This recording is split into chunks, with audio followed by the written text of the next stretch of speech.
not lose your faith and your confidence. Do not lose your faith and your confidence in God. These 40 days and 40 days fasting and prayers we have done, it's a sign of our faith in God that we need God's intervention. We need God's grace. So now that the fasting and the prayer is over, just give everything to God. Let God handle the situation. Continue to maintain your faith and your confidence in God. And you begin to experience the hand of God. Hebrews chapter 10, verse 35, it says, therefore do not cast away your confidence, which has great reward. Did you hear that?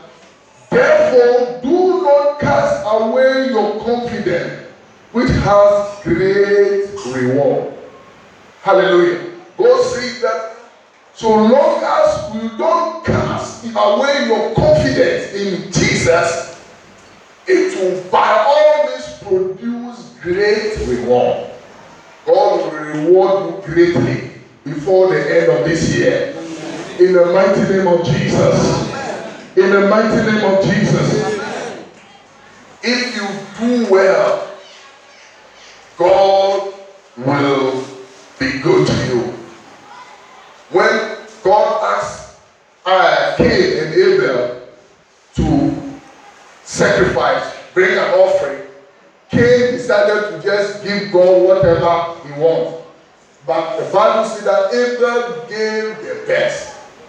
And God accepted. The Bible says that God accepted Abel's offering. In other words, God favored Abel because of the offering. Because of God, he had faith. He offered the best to God because he was somebody who had faith and confidence in God. A lot of us, we say we worship God, but we don't have faith and confidence in God. So we always don't do the best for God, and we don't think that God deserves the best. So the Bible says that God rejected Cain's offering because it was not the best. He didn't give it to God as somebody who had faith and confidence in God. And anything that you do for God, which is not done through faith, your faith and your confidence in God, will not be accepted by God. That's what the Bible said, that without faith, nobody can please God. So the Bible says that Cain was angry. He was angry with his brother. Whether some people like it or not, if your ways please God, if you do well before God, I'm telling you that God will not need the permission of your enemies to bless you. Hallelujah. God will bless you whether people hate you or not. All that you need to do is to please God. So when God saw that Cain was angry, God told him that if you do well, you didn't do well. You don't have to blame your brother for your problems. If you do well, I will be good to you. It's just that you didn't offer to me a sacrifice. You didn't do it out of faith and confidence. Hallelujah. So we need to do well for God. If you do well for God, God will reward you. Amen. And even if you go through something as a child of God, so long as you have faith and confidence in God, even if you are going through something that you shouldn't be going through, I'm telling you that God will tell it for your good. That's what the Bible says, that everything works out for good to those who love God. Yesterday, I went to a funeral, and in fact, I almost ran away from the place. I drove all the way to Tema, like I told you already, a place called my auntie's, one of my auntie's husband's funeral. And the people who conducted the funeral, they were called Ekanka. You have heard about that church? Ekanka. Oh, you haven't heard about it? Hey, look, there are things. And the people decided that it is at the funeral that they will indoctrinate us. They will teach us what their church stands for, what they do in their church. And the picture of the man they worship was there. They never mentioned the name of Jesus once for all the over 4 hours that they spent. Look, it was amazing. When it came to prayer, they said they don't pray. They said,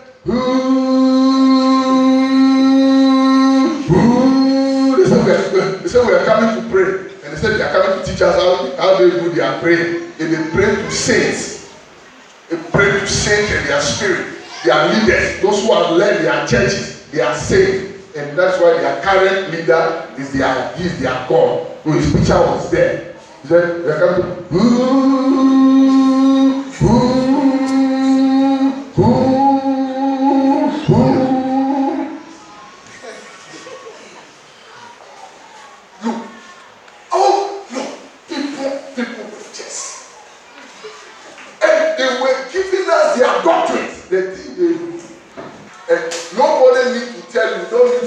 Bible school to know that way there caught. Play. So these people they were caught and they were not shy, they were not ashamed to even give us their teachings. What they did.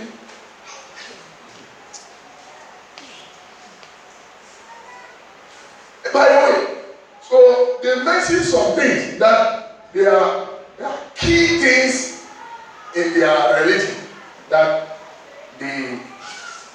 which are paramount to them as encounters.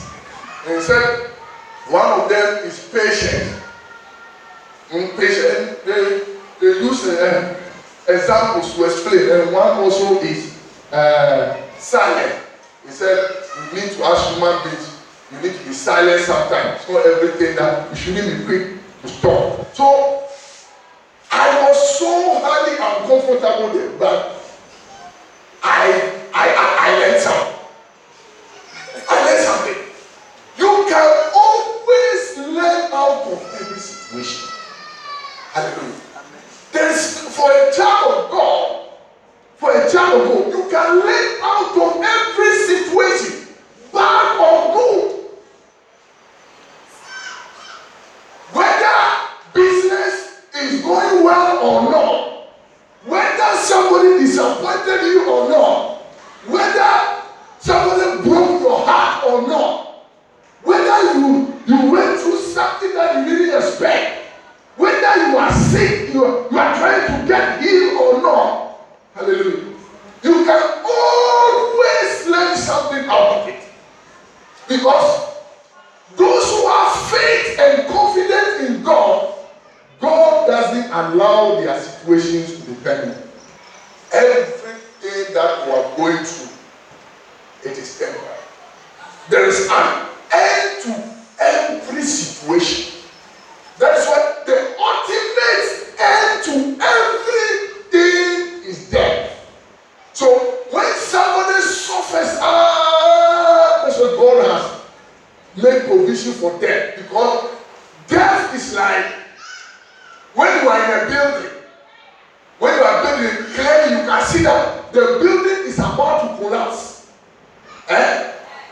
Would you say that I love this building so much, so let the building collapse on me? So this our body is just clay, water, and blood. Our soul, the soul that is in us, that is what is eternal. That is what has been done. That is what belongs to God. So that's always you are going through something, and this whole building is about to collapse and crash your spirit. Your spirit, the soul will leave the body. When God sees that God has created a limit in the body, what's that? This one day. That's why when somebody, excuse me, involved in accident. Even no matter how terrible the accident, no matter how terrible you are injured, I don't want to say something, but no matter how the accident affected the person will not die instantly. Or you know it. And you know it. You see, when you cut the head of a farm, does the farm die immediately?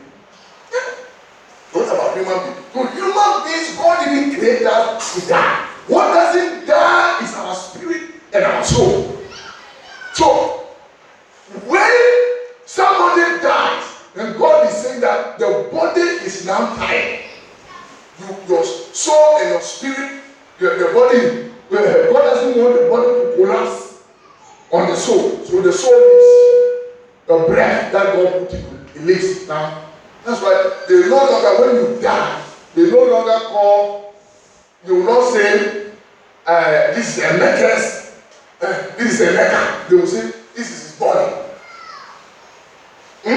This is his body. What is left there is lifeless. The real thing has gone out of him. That is why you can dream. You can dream, and it's as real as life. You dream that you are sitting in a plane. Who is sitting in a plane when you are lying on the bed? Hallelujah. All this will tell you that you human being, you are so important. You are not like a goat. You are so important.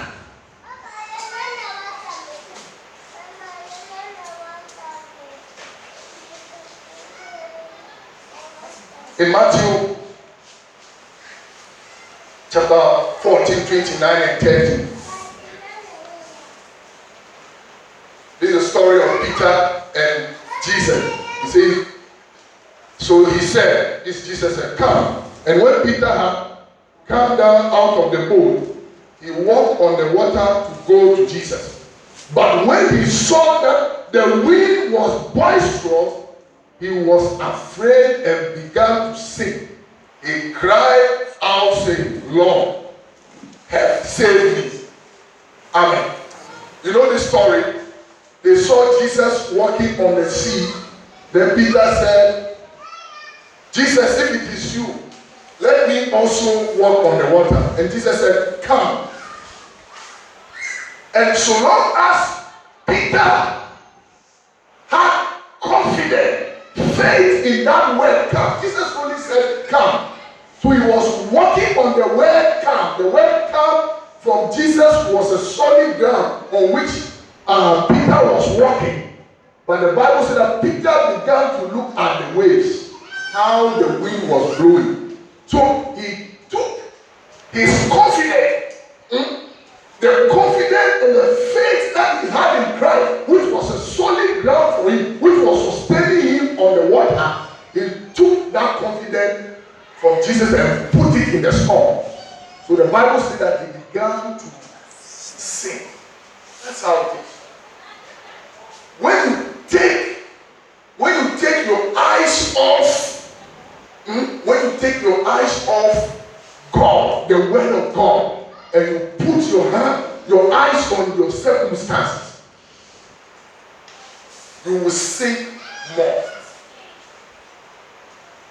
Because our walk with God is only rewarded so long as your faith and your confidence in God, in Jesus, and the word of God is intact. So you can be pretending that a lot of Christians that their faith and their confidence in God is gone. Though sometimes you can pretend to come to church. And sometimes some of those people, when the battle becomes so hard, I know people right now in this church who are not coming to church, who have stopped coming to church for some time because they think that they have so much problem. They have so much problem that they have to try even on Sunday to do something to help themselves. Their confidence and their faith in God is God. They have confidence in their own ability and their own strength in what they are doing. Because of that, they are seeking more.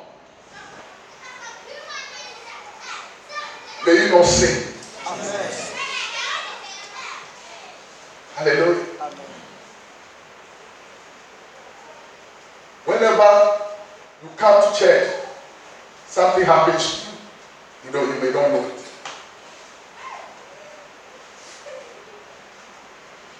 Like I said, that place I was yesterday that I was so unhappy, God still used it to bless me. This morning, I woke up so discouraged. Honestly, I want to leave the place where we are living now. But the thing is that I don't want to leave that place renting an apartment.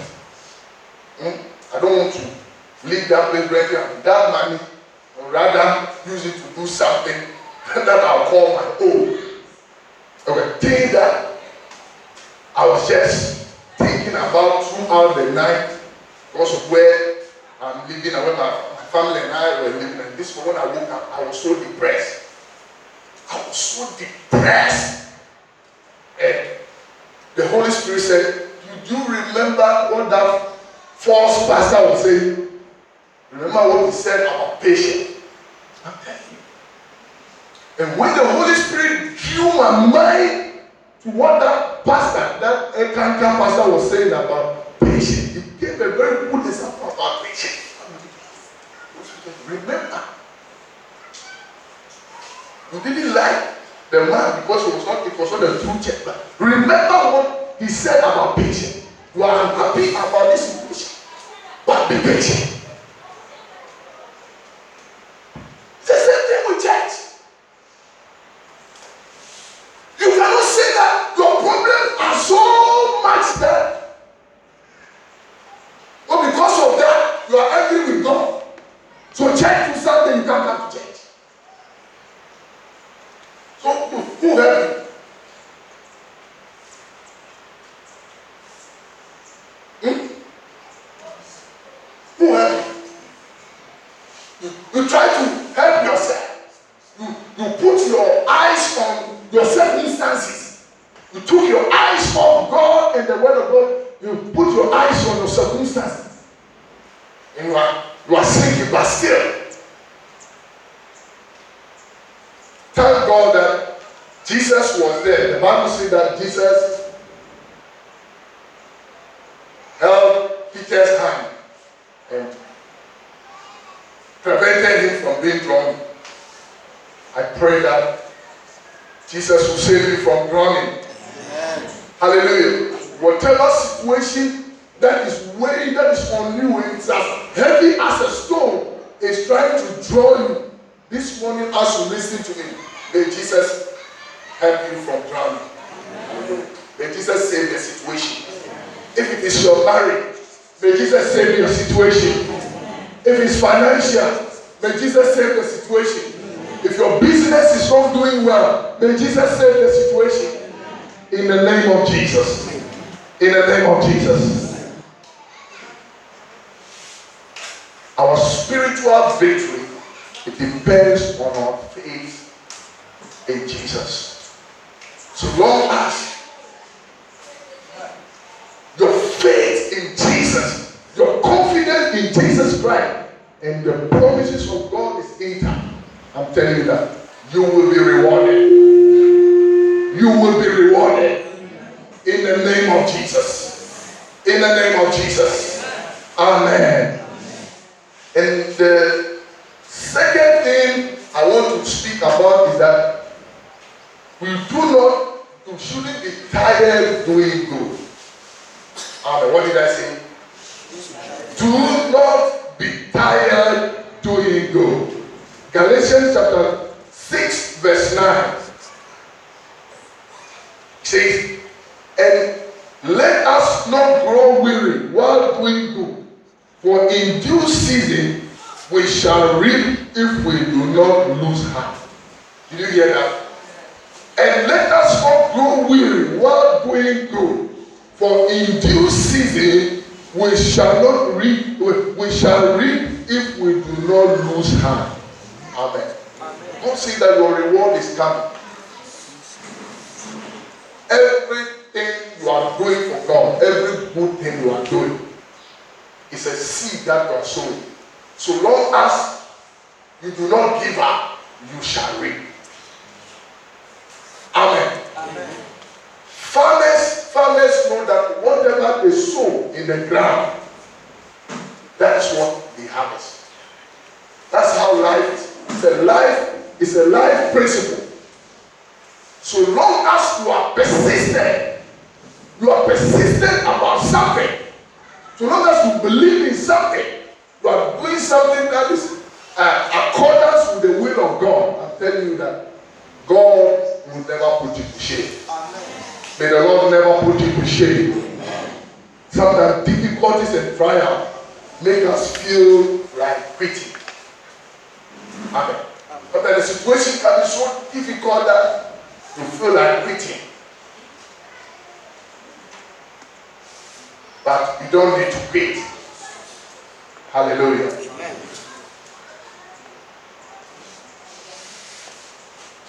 We feel like quitting when we don't see the result. Time the devil will tell you that, look, you tried hard enough. This situation has been too long. If something will change, it should change by now. Hallelujah.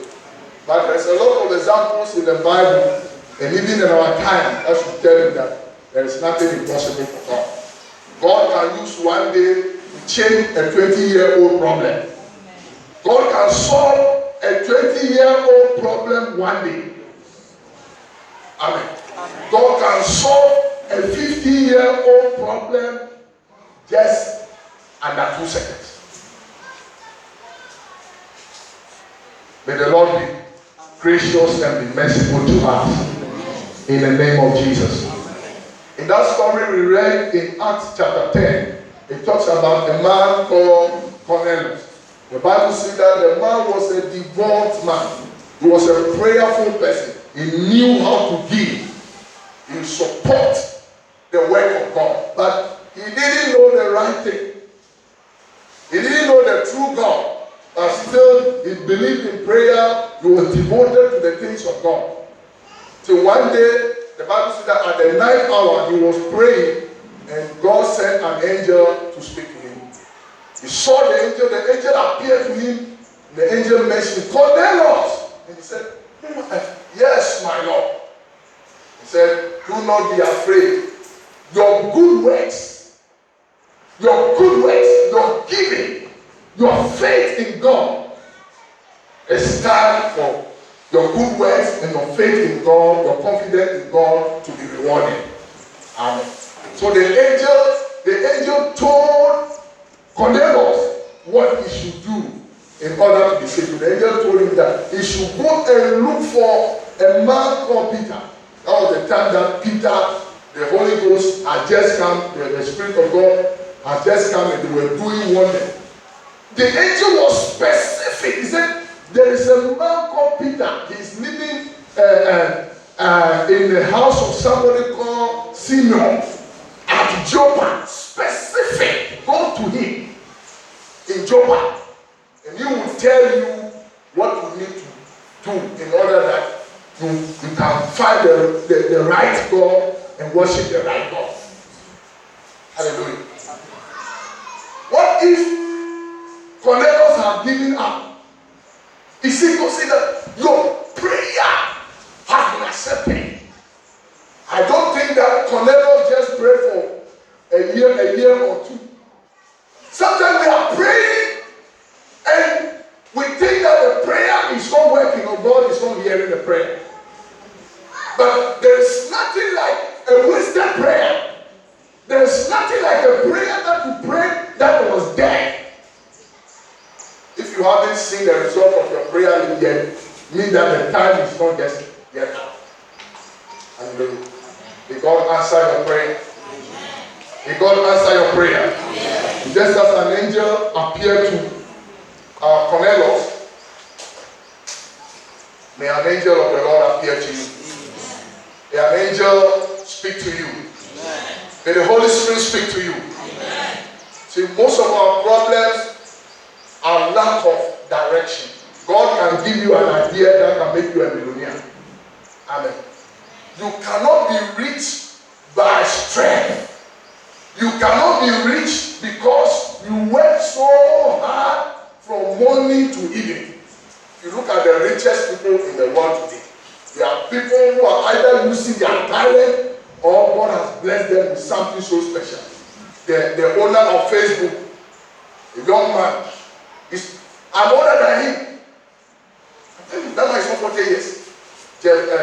What is his name? You know his name? The name has just escaped me. Hallelujah. It's a young man. What is his name? Hallelujah. He's won billions of cities just by discovering a technology.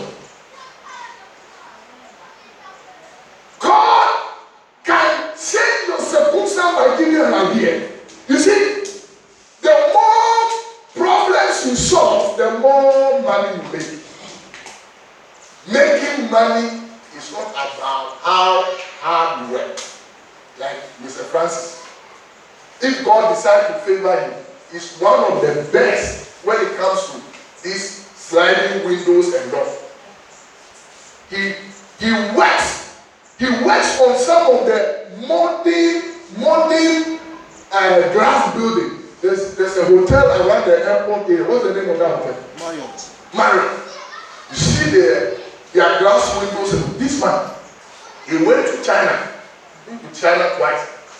This man can see him. That hotel building, that modern, they fix it. So, like somebody like him who is an expert in fixing somebody, if God decides to favor him, he is not going to be rich by how he jumped from one work to the other. He will be rich by God making him a formal contractor. So people will give him the contract. You go and start and say, this one, I'm going to charge it. I'll take $1 billion. You do the calculation. Amen. You will do the calculation. How much you will give to the people you're going to work with and all that. You know that everything I'm going to be left with 400,000 Ghana cedis. That's how we make it. Hallelujah. Amen. That is why, whether you are in Ghana or you are in Nigeria or you are in America, amen. God can still favor you. Amen.